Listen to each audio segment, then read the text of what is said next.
Another one for you here. Kind of follows a theme today of another tale of loss and how hymns were born from loss.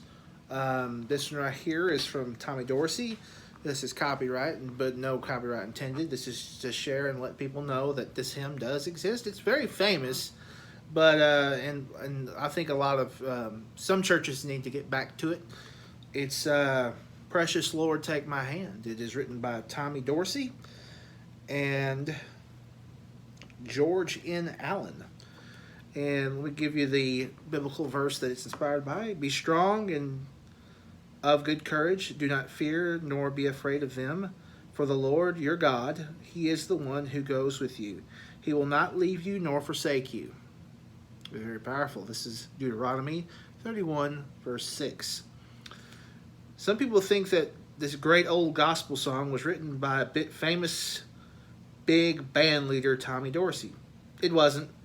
The author was named Thomas Andrew Dorsey, and he was the son of a black revivalist preacher. Thomas was born in a small town in Georgia in 1899.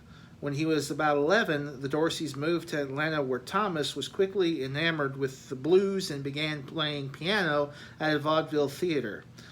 Later, the family moved to Chicago, where he attended classes at a college of composition and arranging. Soon, he was on stage under the name Georgia Tom, playing barrel house piano in one of Al Capone's Chicago speakeasies and leading jazz bands. Thomas was converted at the National Baptist Convention in Chicago in 1921 and began writing gospel songs and trying to get them published. It was discouraging at first. He later said, I borrowed $5 and sent out 500 copies of my songs, If You See My Savior, to churches throughout the country. It was 3 years before I got a single order. Wow.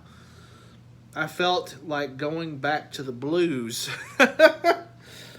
He didn't, and gradually his reputation grew and his work became known. In August 1932, while leading music in St. Louis, he was handed a telegram bearing words, Your wife just died. He rushed to a phone to call home, but all he could hear over the line was, Nettie is dead! Nettie is dead! A friend drove him through the night, and he arrived home to learn that his baby boy had also died. Wow.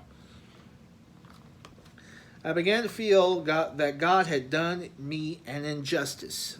No doubt, Thomas later said. I didn't want to serve him anymore or write any more gospel songs. But the next Saturday, while alone in a friend's music room, he had a strange feeling inside, a sudden calm and quiet stillness.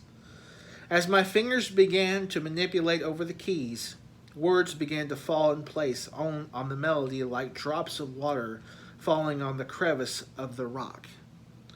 Precious Lord, take my hand. Lead me on, let me stand.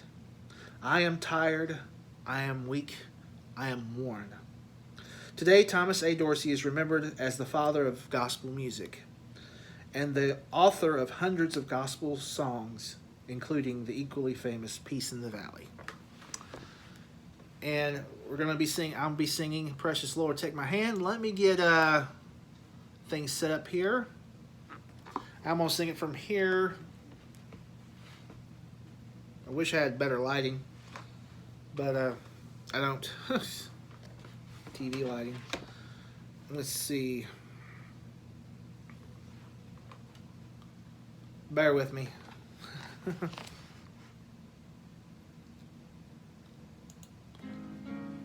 And you don't get much, with these hymns, you don't really get much.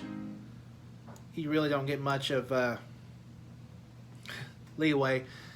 Let me see if I can find it here.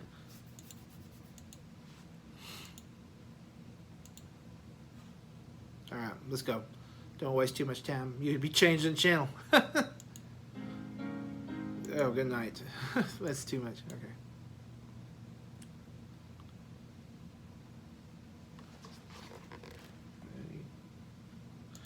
Precious Lord, take my hand, lead me on, help me stand. I am tired, I am weak, I am worn. Through the storm, through the night, lead me on to the light. Take my hand, precious Lord, and lead me home.